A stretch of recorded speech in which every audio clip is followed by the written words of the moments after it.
It's time for this week's episode of Brandon's Sports Talk, featuring in-depth interviews from those who are trending in the world of athletics.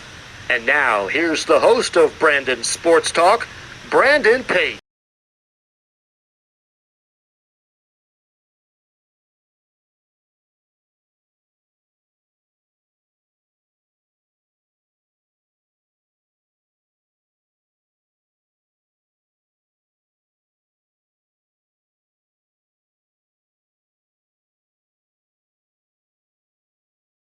Welcome back to Brandon Sports Talk. In today's episode, I have the privilege to interview the USA race walker Olympian Miranda Melville. How are you doing today? Good, thank you. How are you? I'm doing good. Can you talk about how you knew that you wanted to get started in the sport of race walking? Well, it kind of just happened naturally. I was running indoor track in the state of New York. It is a event for girls. It's a 1500 in high school. So, in high school, I was just kind of asked to try this event, and I ended up really liking it. I did, of course, still run cross country, and in the spring, I would run steeplechase and the 3000 meter. I was definitely a girl, but indoor season, race walk was my thing, and I was excited by it. Of course, what was it like going to Wisconsin Parkside? I had a pretty good experience at Parkside. I was very fortunate to be under Mike DeWitt for majority of my time there.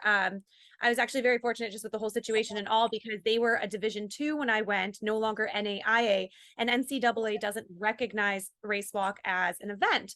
So when I went, I was definitely under a cross country running scholarship, but Coach DeWitt there was very kind and said if I came there, I'd be allowed to also race walk, and he would continue my race walking career for me and help coach me through it. So I had a lot of success with that program. I really enjoyed being out at the school.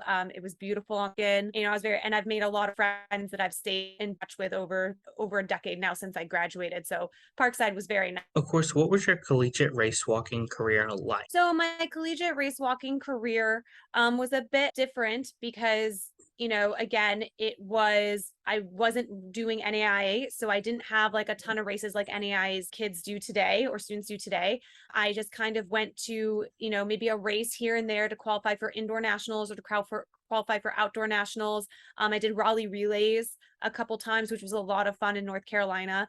And so I didn't race a ton, but when I did, I really got a chance to kind of show where my training was at. We did time trials to kind of supplement that I wasn't racing as much just because I was in Wisconsin. I was a broke college student. I wasn't trying to fly all over the US for things at the time. But I could see my steady progress. I was making USA teams. And there was just like a lot of hope that maybe one day I could be an Olympian, and I just wanted to keep growing that hope. Of course, what was that like, obviously, as you said, coming to North Carolina and coming to Raleigh to compete in the race walking? Oh, that was really fun. There's the rallies there, and Michael Roth is out there, who's a big advocate for race walk, and really tries to promote it quite a bit, very well. And so it was good to have that support, and it's just fun to travel, nationally across to different meets and things like that. I believe it both times I went, it was a 5,000 or meter race, and I think you know I just had fun with it. It was a meet that I got to go to with all the rest of my Parkside teammates while they ran, and I got to race walk, which was pretty rare. So that made it very special. What was that feeling like getting to put on that Parkside jersey? It was great. I'm very fortunate that, I got a full ride for my undergrad, I had good grades and I had, on the other side, I had the scholarship through cross country. So one paid my tuition and one paid my in-state tuition. So I was very fortunate with any debt. And like I have in my parents back in New York, I have my Parkside jersey hanging up with my USA jerseys and my high school jerseys. And so, I look at it with pride. It was a defining time in my life, and as it is in many people's lives. And again, I look at it with a lot of like just nostalgia. What was that like balancing being a collegiate athlete for race walking at Parkside and also racing for Team USA?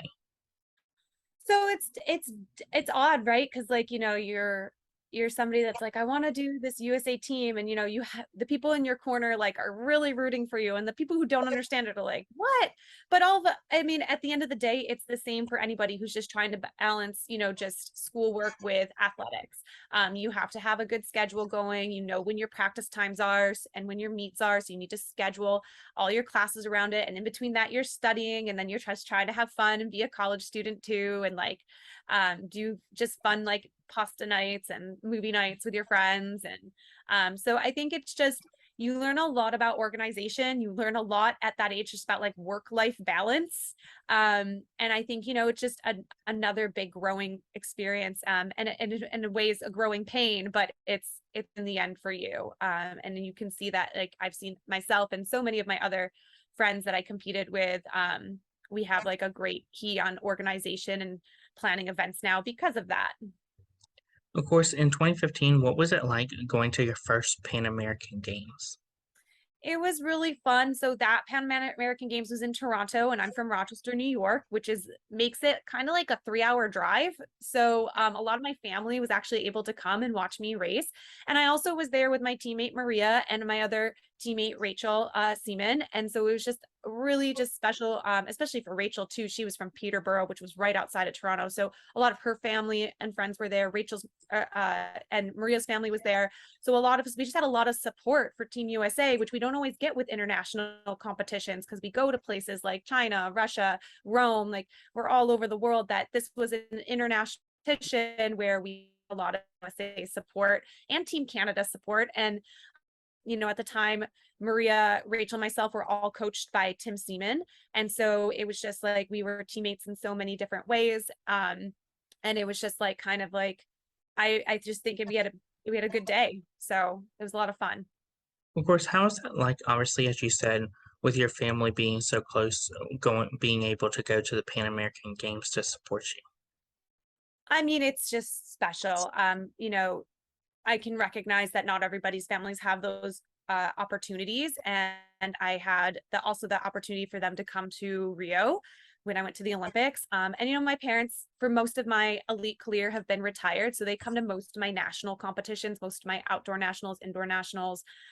So they're very, very supportive. My brother comes when he can, with work, and I think like it's just not something to be taken for granted, even though it's easily to take it for granted when they come so often, because obviously our lives are finite. And so these are special moments in our lives and special moments in my career that I get to share with them. What was it like getting ready to train for the 20K race in the Pan American? So that was a long season for me. Before that I'd probably raced a few other 20Ks. I was getting probably a little tired. I had just won 2015 outdoor nationals.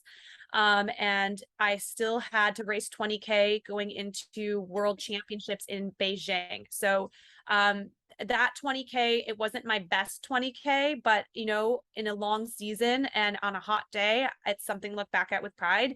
It's kind of like people refer to Pan Am Games as kind of like a mini Olympics, because you're in an athlete village. It's sponsored by the USOPC. So it was kind of like, it felt like a good stepping stone into what I was hoping to do the following year, which was qualify for my first Olympic team. Of course, what was that like going from the Pan American to quickly going to Beijing? It was a good turnaround. I was like in good shape. I came back to California to keep training with my training partner, Rachel Seaman. We were doing workouts on the track, and, we were just in good shape and happy. And, we were excited to go to Beijing, and just kind of have, because at the end of the day, you have to have fun with it in whatever ways you can. Because of course we're putting in a lot of hard work and a lot of sweats going into there, especially in the summertime. But I think like we just were overall in good places in our careers and having fun and kind of building our fires off each other, and gravitating, towards the successes we were trying to have. Of course, in that following year in 2016, what was it like making the first Olympic team? It's like really hard to describe. It's living on cloud nine for sure. There's a lot of attention in an Olympic year as opposed to other years. It was very special. I have always been blessed with a phenomenal amount of support around me, just emotional support, and spiritual support. And I had so much that year. I was abundance of it, and I had a really great year, and I had a really fun time. And it's just, there's a small percentage of the world that can make like an Olympics or a Paralympics, and so it's important to recognize like it does happen every 4 years, and it's very difficult to do. So just to have that be recognized was very important to me. And, I have memories again that will last me my lifetime. And I hope that my journey just ultimately can encourage others. I wasn't the number one runner in my high school. I wasn't winning like Nike nationals or New Balance nationals as a high school student. I wasn't winning NCAA Division II races or making it to like these higher end races. I was just really dedicated to race walking, and I really loved it, and I was able to really push that and push my body, and with the help with so much guidance and support. So I hope that whatever I do make of my career and have made in my career can be inspiring to other people. And I hope that younger girls want to come up and be like, yeah, I can do that, and I can be faster. Like, let's go crush sometimes. Like, let's push Miranda's name further down in the record books. Of course, how was that feeling like the first time you made that team and knowing that your dreams of making the Olympics finally came true? Again, just words don't describe it. Like, I was just over the moon, elated, excited, and just trying to live in the moment as much as I could. Of course, how has it been like holding the indoor record for the 18,000 meters? It's not just small correction. It's not the 18,000 meters. I have the indoor record for the 5,000 meters. And it's not like a very often contested distance, but I have said it multiple times at Rochester Institute of Technology, which is a college in Rochester, New York. And it's also the same college I raced on that indoor track in high school. And actually my high school had our high school graduation there. So that track is very meaningful and special to me. And to have set like an American record on it is just, it's even more special because of that. There's a lot of ties there. Of course, what does that also feel like having the 10,000 meter record too? So the 10,000 meter record, again, not something that's very contested very often. I definitely think, it just, it was something fun to do. I'd definitely be willing to go for it again. I don't know what I've got in these legs, but we'll wait and see. Of course, once you made the Olympic team, what was it like preparing for Rio and going to Rio? So for me, for preparing for Rio, I had a little bit of foot pain going on right after Olympic trials. So I ended up swimming quite a bit. And I love to swim for a cross training session. I love to see how long I can hold my breath. Like, I just think, and then watching it like kind of increase. I think swimming's really nice alternate to pounding on the pavement so much. And also in the summer, it's just kind of relieving. I find that water is just, it's kind of like a healing element. So I was very happy to just be cross training. Also a little frustrated to be cross training on such a major event stage. But by the time I had left for Rio, I was feeling fine. I had put in some good workouts. So it just became about keeping myself healthy and being in the moment.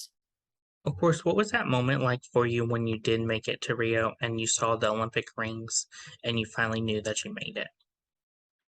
I mean, it's like I said, it's really about being present. At that point, you're an ambassador for Team USA, for where you came from, for your coach, for your family, and it's about conducting yourself in a good manner and just like doing the best you can that day, no matter what happens.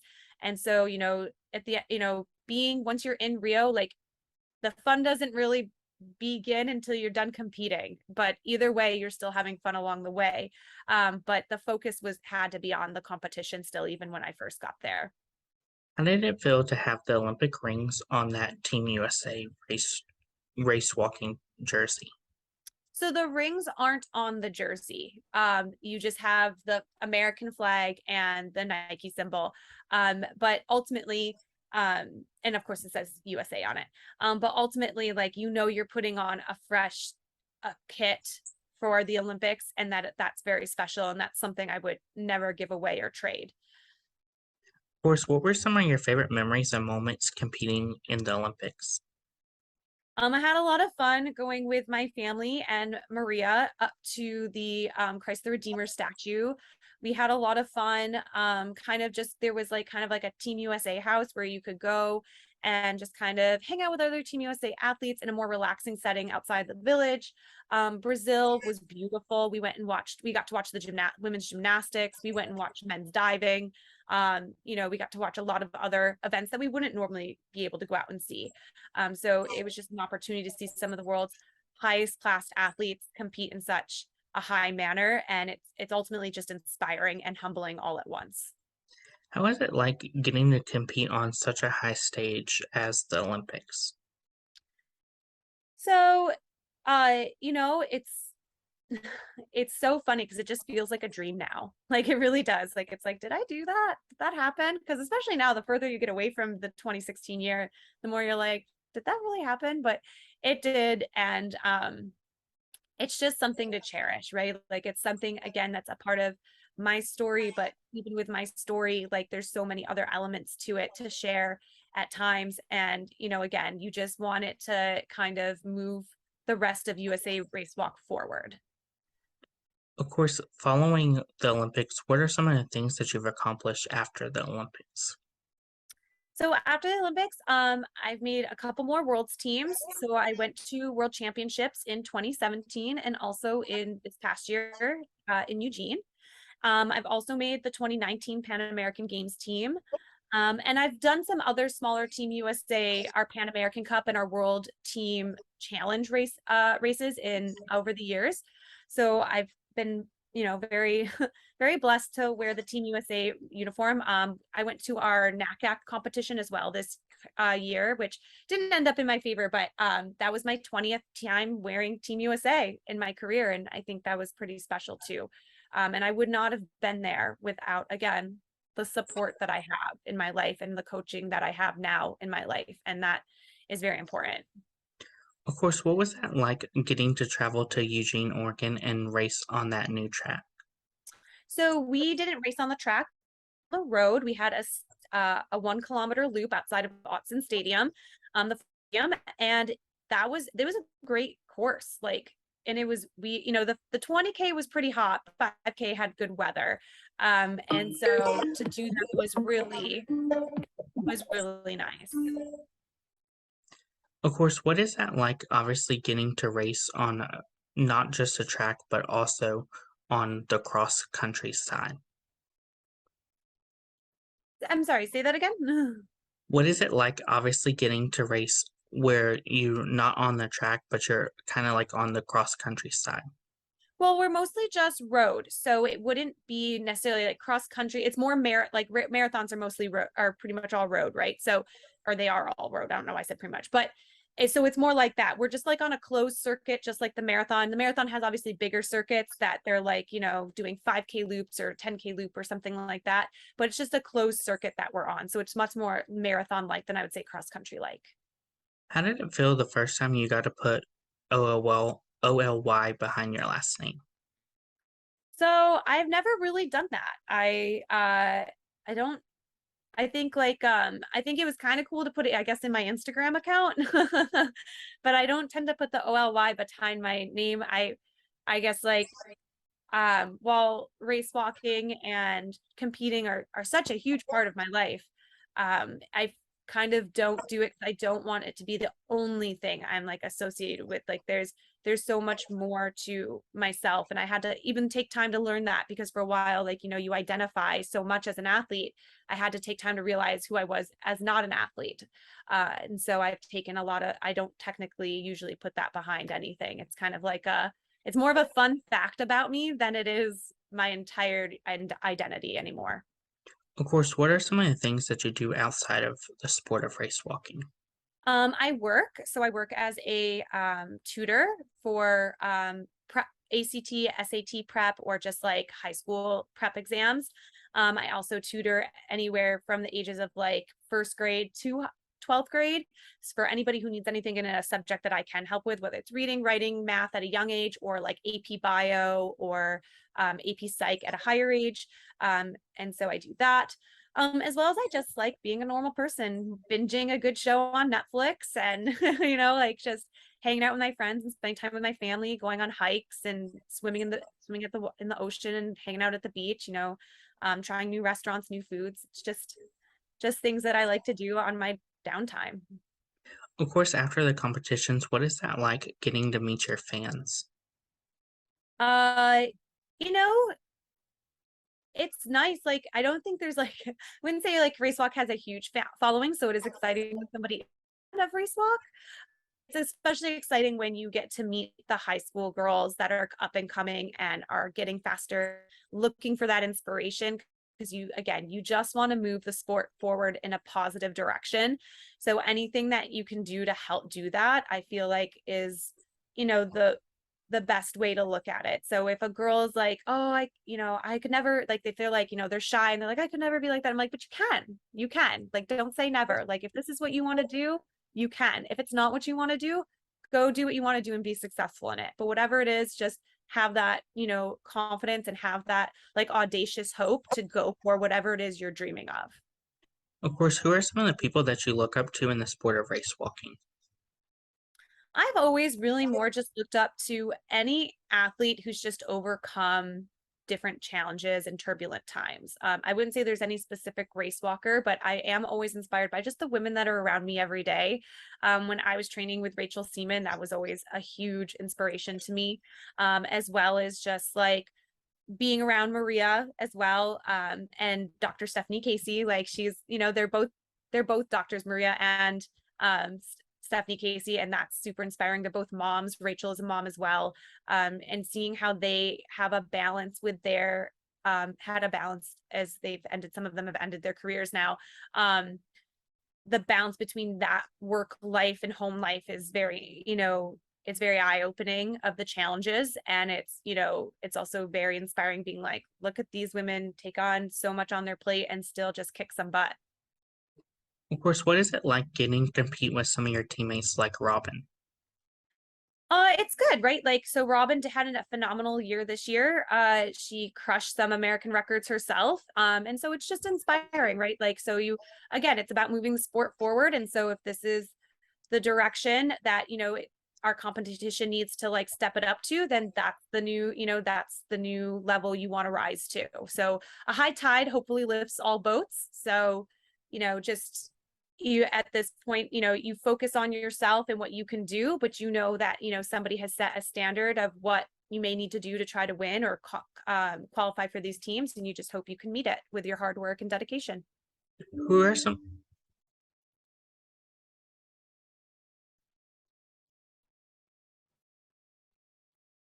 Sorry, my Okay.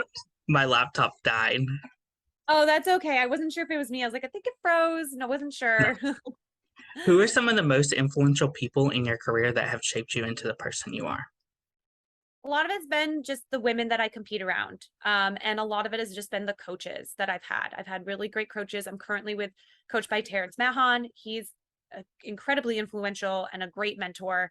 I've had people like Jonathan Pierce around me, who has worked on me for a long time. And I have, again, great US competitors that I bond with well and have been inspired by just by their everyday things that they do. And so like people from Maria Mitch-Coffey to Katie Burnett, and so many more outside of that realm. It's just I find my inspiration comes from those that I can most relate to, and those are the people that kind of live in, I guess, my orbit. Of course, what are some of your future plans in the sport of race walking? It's always up in the air, because you never know what life is going to swing at you. But I just hope to keep moving the sport forward, as I've talked about, and really helping with the progression of junior athletes and just the progression of overall USA race walk for men and women. I currently volunteer on our executive committee for it. And there's always room for improvement. There's by no means any perfection there. And we've got a lot of work to do on that end. And so, like whether it's on the on the racing, whether track or course or off it, I think it's just important to always be progressing with the sport. So even if I'm not racing as fast as I have in the past, or even if I'm even if I am able to kind of pick it back up and race to the potential I want to, I hope that it's just kind of other girls are noticing and kind of following in that pattern to move this forward. What was that feeling like getting to receive your Olympic rings and having that and wearing it to remember your Olympic time? So, I mean, I guess like the way that I would wear my Olympic rings is we got our Olympic ring, like that has like it's kind of like almost like a class ring looking thing. I don't really wear it very often. It's very special events that I wear it for, whether I'm like giving a talk like for Girl Scouts or something where I need to actually wear something with the rings on it. But I don't often wear things with the rings on it unless I'm doing something special that portray like yeah, that kind of like portrays to this. What advice would you give those college athletes that are looking to compete in race walking? I would definitely say reach out to NAI schools and I didn't go the normal route. I didn't go to an NAI school. I went to a D2 school. So don't be afraid to just tell coaches up front that, hey, this is what I'm really passionate about. See what they say. Because I think it's very possible that you can go to an NCAA school and still, compete in this event of track and field and, reach your dreams. There's other coaches out there that are willing to work with you outside of just college. So, don't be afraid to slide into somebody's DMs that like even myself on Instagram. And if you have questions, like we're always help. I think like most people are pretty willing to help and direct you in a good way, the best they can, and to good people that can help you. So definitely reach out to whatever resources are available to you, because take advantage of what you have in this life. What advice would you give those college athletes that are looking to compete for Team USA? If they're looking to compete for Team USA, I would say you got to work hard. It's not going to be something that's handed to you. It's, you've got to put in the work, you've got to put in the dedication, but it's definitely doable. We need more depth in race walk on the women's and the men's side. So I hope there are a lot of people that are interested, because I think that we don't want to see the event or sport fall off. So if people are interested, go for it. And any questions they have, they can always reach out to whether it's myself or anybody else that they kind of already tend to follow. I think you'll find that, again, most of us are more than willing to help. What advice would you give those people that are looking to go to the Olympics for the first time or multiple times? So it's like, I think I've heard that if you want to make an Olympic team again, like it's like something like only 6% can do it. It's like crazy. You want to defy the odds. But it's definitely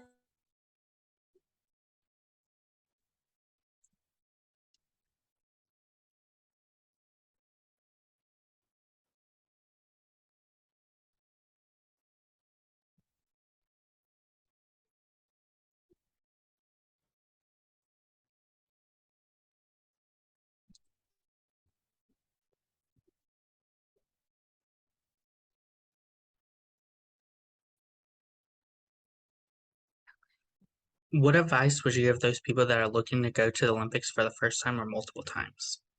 okay. Sorry, did it cut out before? Mm-hmm. Okay, I'll say it again. I would say definitely just go for it.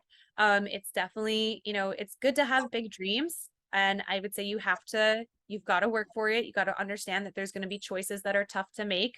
Maybe you won't be able to go to some of the things you want to go to with your friends because you got to go to bed and you got to get that rest, you got to get recovery.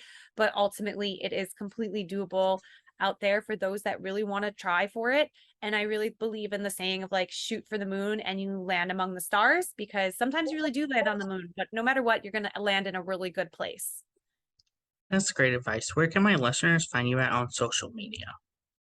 You can find me on Instagram. I'm on Instagram. That's pretty much it. I don't have a TikTok. I don't have a Twitter. You probably could find me on Facebook too. And that's pretty much it. Like you'll find me in those two places if you're looking for advice or have questions. I usually respond.